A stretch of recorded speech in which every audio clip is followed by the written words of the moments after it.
Now, heredity and variation, it is a part of genetics.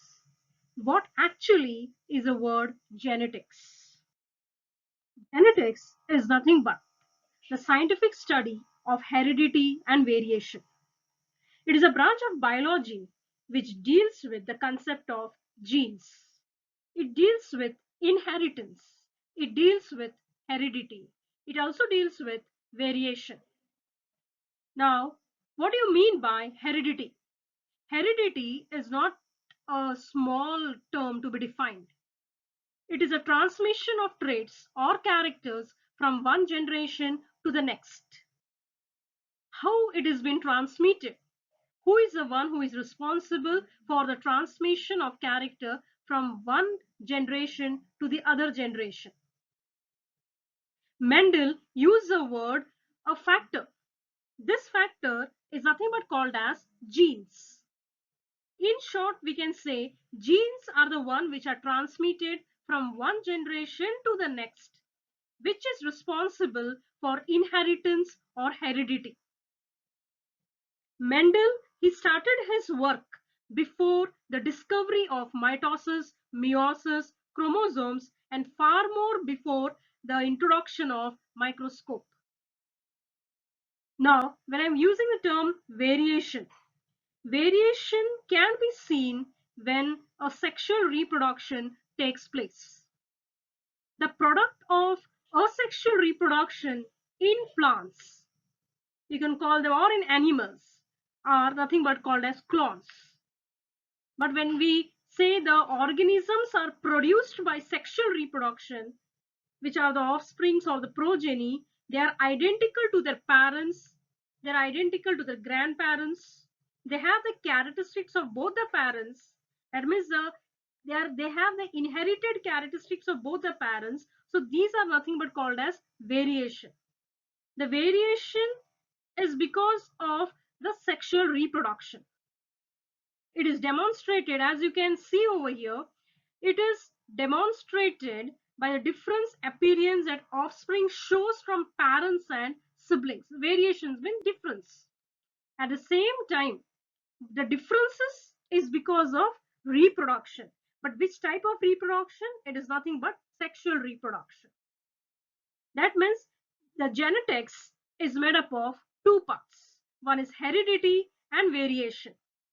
And the character or the factor that is responsible for the similarity, dissimilarity, from one generation to the other generation is nothing but a gene.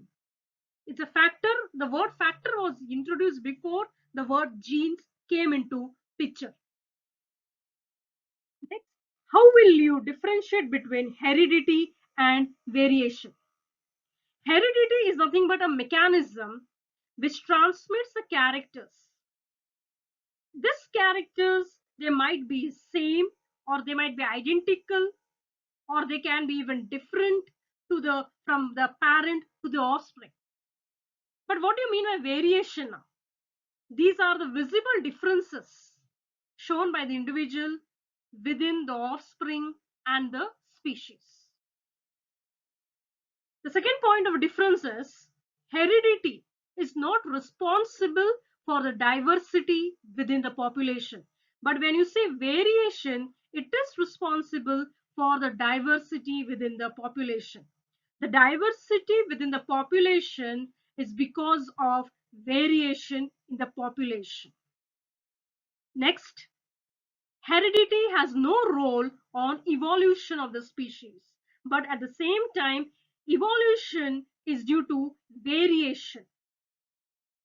Next, there are some examples. The examples of heredity such as flat feet versus arched feet, attached earlobe versus free earlobe, the color of the flower, the type of the seed, and the genetic diseases. All these are heredity.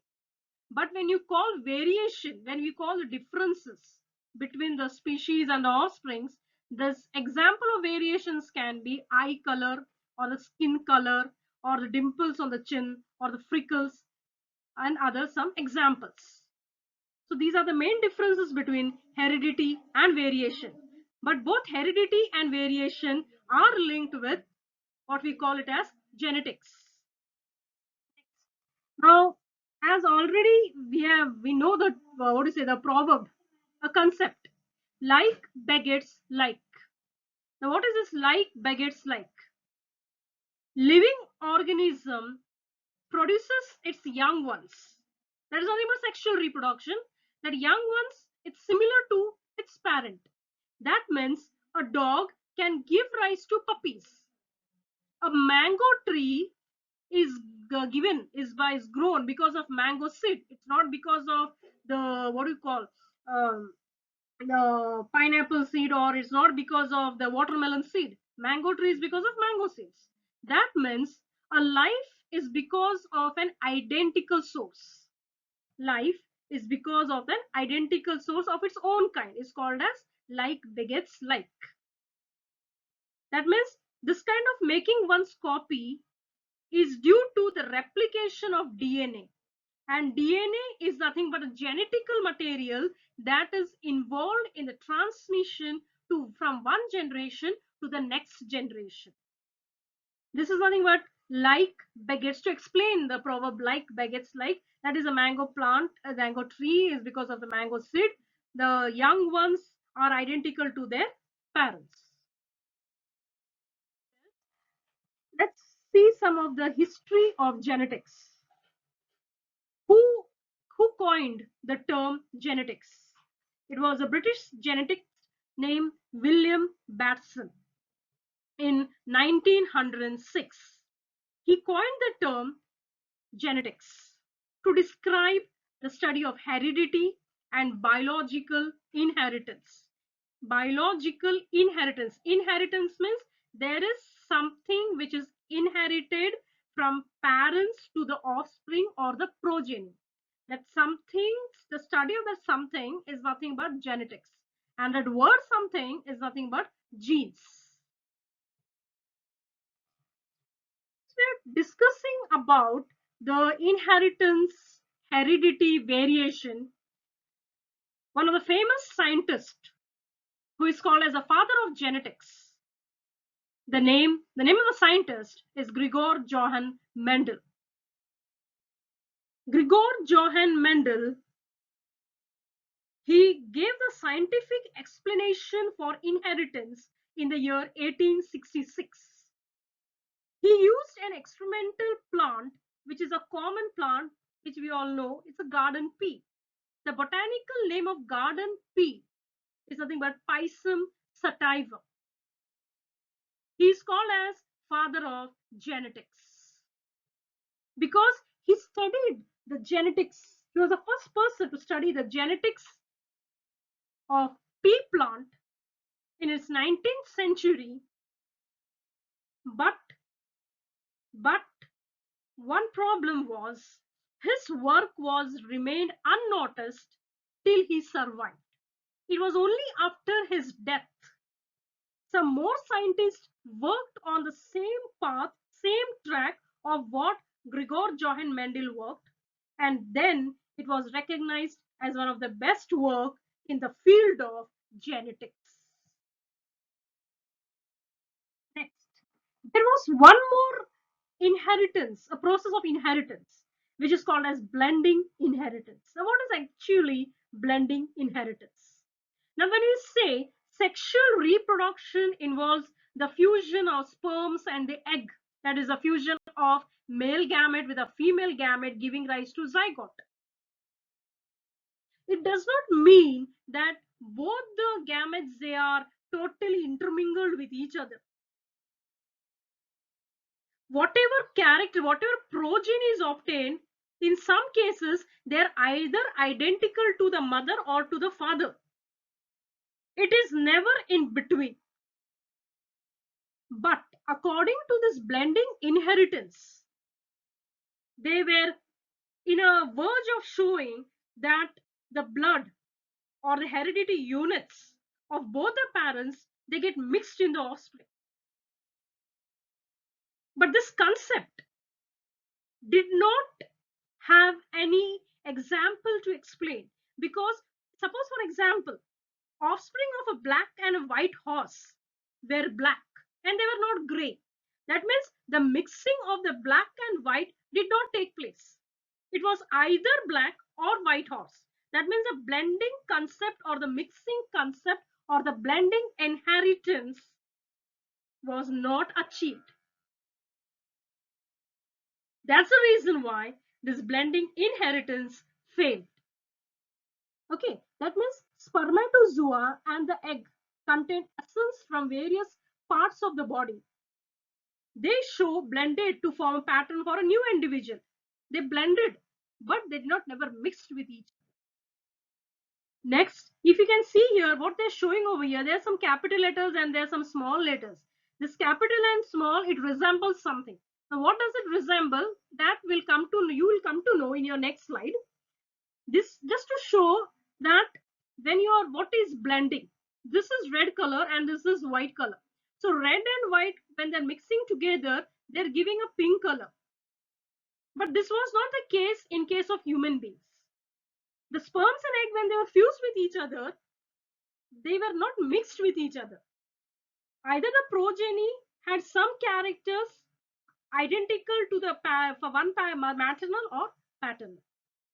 In this case, they got a pink color, but along with the original parent, one red was even present and even one white flower was present.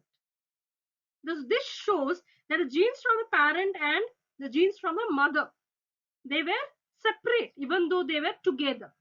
So blending inheritance was failed. Fine. Now let's go for the next. Now what is this actually? Mendel, why does he use pea plant or Pisum sativum as an experimental plant? What made him to select Pisum sativum as an experimental plant? There's some reason behind that. Those reasons are many of them are there, which is enlisted in the next slide. Amongst them, one of the reason is this pea plant shows 7 contrasting characters. You can see 1, 2, 3, 4, 5, 6, 7. There are total 7 contrasting characters. The 7 contrasting characters are basically found in one pea plant itself. So what are those characters? Just list it out. Just check it out. The first character is stem height, then color of the flower, then position of the flower, then shape of the pod, color of the pod, shape of the seed, color of the seed. So actually, what is it actually? The height of the stem has got 2 contrasting characters. This is the contrasting trait over here. So contrasting characters can be dominant, they can be recessive. They're contrasting. Now, when you call stem height, one dominant character is tall and its recessive is dwarf. This is for the stem height. Dwarf means short. If you see the color of the flower, the dominant one is violet and the recessive one is white. If you see the position of the flower, the dominant one is axial and the recessive one is terminal. If you see the shape of the pod, the dominant one is inflated and the recessive one is constricted. If you see the color of the pod, dominant one is green in color and the recessive one is yellow. If you say the shape, seed shape, the dominant one is round and recessive one is wrinkled. And if you say what is the next color of the seed, the dominant one is yellow and the recessive one is green. Now what are all these things? These are nothing but the 7 contrasting characters which shows contrasting traits with respect to each characters in the pea plant. That's the reason why Mendel used pea plant as its experimental plant in case to study the law of inheritance in genetics. Now, these were the different what you call contrasting characters which you need to learn each one of them with the dominant and the recessive characters. Now, previous slide I just shown you the different names, the different characters, but let's have some colorful pictures of each one of it. Now the same goes here. One is a flower color, then the height of the plant, third one is a seed color, fourth one is a seed shape, then fifth is a pod color, and then sixth one is a pod shape, and the last seventh one is a flower position. Now what is this actually? In this case, the flower color is a dominant one, which is purple. At the same time, the recessive one is white. Check out, this is a white color flower. Petals are white in color. But at the same time, in this case, the dominant one, the petals are purple in color, which is dominant, which can be expressed. Recessive are the one which is hidden. Its petals are hidden. But at the same time, homozygous, heterozygous words comes into picture when we'll talk about this.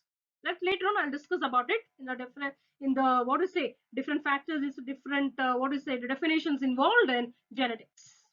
That's the next slide. Plant height. Plant height is the second character. In plant height, one dominant one is a tall, other one is dwarf or short. And in the seed color, the dominant one is yellow in color and the green one is recessive. In the seed shape, the round seed is dominant and the wrinkled one is recessive. If you say the pod color is green, which is dominant, at the same time, the pod color is yellow, which is recessive.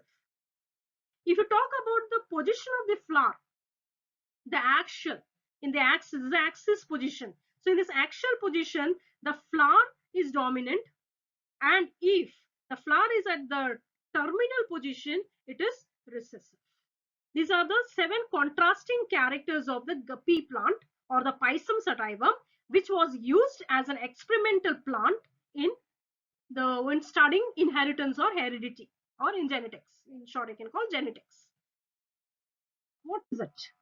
Why Mendel, Gregor John Mendel, why did he use? Now, Gregor John Mendel was also a mathematician. So he could solve, so he could put forth his theory in a better way since he had a calculated knowledge with him. But why did he select only pea plant? One reason was the 7 contrasting characters were there in the pea plant. What is the next reason? So many reasons are there. First of all, it was a pure variety. The pure variety was available. Second, they were easy to cultivate. Not much space was required for this. It was very easy to cultivate. No much land was required. And he grew thousands of pea plant in a small plot behind his church. Next, he could cultivate the pea plant in a very short time. That means the life cycle of plants were only for few months. So whatever results he want, he got it very early. You don't have to wait for one year for a particular plant to grow. The life cycle was just 3 to 4 months. Due to this short lifespan, he could grow 3 generations in 1 year. And the next reason was the contrasting trait, the thing which we observed, the contrasting trait, the contrasting characters, the 7 contrasting character was observed in this pea plant. Next, these flowers, they were bisexual in nature. That is, the male and the female both were present in one single flower. So they were normally self-pollinated. But if cross-pollination need to be achieved, it was done manually by emasculation, that is removal of the stamen. Next is these hybrids, they were fertile in nature. Hybrids means after they undergone hybridization, whatever the product obtained was called as hybrid. This hybrid which are obtained, they were fertile. Usually it's seen that hybrids are sterile, but after hybrid formation, when it was checked for its fertility, they were fertile in nature. So these are the different points which made Mendel to select pea plant as its experimental plant in inheritance study. Next is, before we start with the actual, this is just the intro of what you call this genetics, heredity and variation. But when we start actually with the chapter, there are so many points that you need to know. Now those points has to be clarified in the beginning when I start with the actual concept of genetics. First of all, the first definition is gene. What is a gene? It is a segment of DNA that codes for the formation of a protein molecule that we called as a translation process. So gene is nothing but a segment of DNA which codes for a protein molecule. Next, locus. Locus is nothing but a position of a gene on a chromosome. As we all know, gene is present on a chromosome. But which position on chromosome? That is called as locus. Next, what is a trait now? Trait is nothing but a substance or a factor that is passed from one generation to the other. That is passed from parent to offspring. Next, now what is this heredity? Heredity is nothing but passing of this trait from one generation to the other is nothing but heredity. That's what is the word heredity. Okay, now when we call now genetics, as we have already mentioned, is something a branch of biology which will deal with both heredity and variation.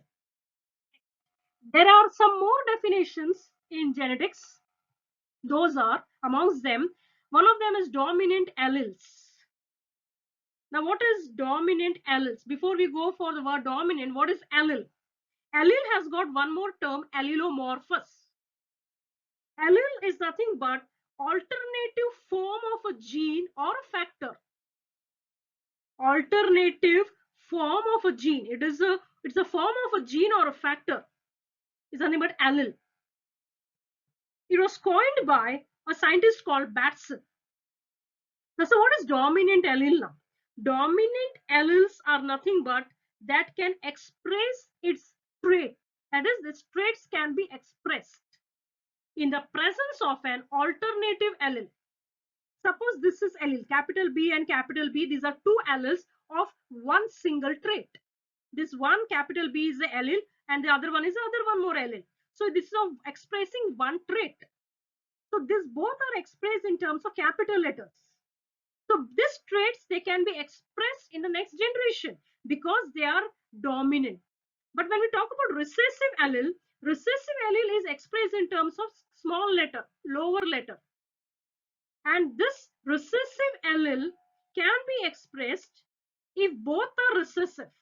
If one is dominant and if other one is what you call small letter, then the dominant allele will be expressed. But if both are recessive, both are small letter, then this particular expression of recessive alleles will be hidden in front of dominant alleles. That means recessive alleles can be expressed only if both parents donate recessive genes for a trait. So this is the difference between dominant and recessive. Now next is one more definition of Punnett squares. Now what is Punnett square? Here you can see some box. This box is representing what we call it as Punnett square. What is it exactly? Punnett square is also called as checker board. Now for what purpose Punnett square is used? The gene combinations that result from genetic cross. I repeat, gene combinations that result from genetic cross is shown in this diagram called as Punnett square. It is a diagram which shows possibilities of combinations in a particular cross or breeding experiment. What can be the possibilities during the cross taking place between the progenies obtained in F1, F2 generations are represented diagrammatically in a square box, and that is nothing but called as Punnett square, which is also called as checkerboard. So it gives us a data about the genetic combinations that result from genetic cross. Now, what are F1 and F2 generation? Capital F represents filial. So F1 generation is after first cross. F2 generation is after the second cross between the offsprings. Now, the type of gametes produced by each F1 parent are shown along the top and left sides of the square. So whatever you get in the F1 generation, now this is a square. There are some alphabets written on the top. Over here there are some alphabet on the left hand side. So these alphabets are nothing but the alleles of a particular character. Now here round seeded parent. This is round seeded parent. Now what they want to show here, this is a character of one seed. It's round. So this round seeded on the top, on the upper side of the box is written some in alphabet, and on the left side in some alphabet. So in both the cases, this is the product of F1 generation. So when we're talking something which is written inside the square box is nothing but F2 generation. There's a cross taking place between this R and this R, so it is RR. There's a cross taking place between this R and this R, so it is represented by capital R, small r. There's a cross taking place between this R and this R, so the product obtained is written in this box. The cross between this R and this R and the product obtained is written in this box. So whatever is written inside the square box is F2 generation. That is, the possible gene combinations for F2 offspring appear in the 4 boxes that make up the square. The letter which is present here inside the box or on the top side of the box or on the left side of the box represents alleles. Now capital R is dominant allele, small r is recessive allele. So this is what is the Punnett square. Now what is the next? What do you mean by genotype and phenotype? Genotype is something dealing with the genetic makeup or genetic constitution of an individual. And phenotype is the one which is nothing but the outward appearance, or you can call the external appearance of an individual. So when you call genotype, it can be homozygous, it can be heterozygous as well. Homozygous means here capital B, they are similar, they are identical, so they are homozygous. And heterozygous means capital B and small b, they are not identical, they are dissimilar, so they are heterozygous. Next, what we can say is genotypes, they represent the genetic constitution or genetic makeup of an individual. So this can be anything. Here it is capital B, capital B. In this case, they are shown animals.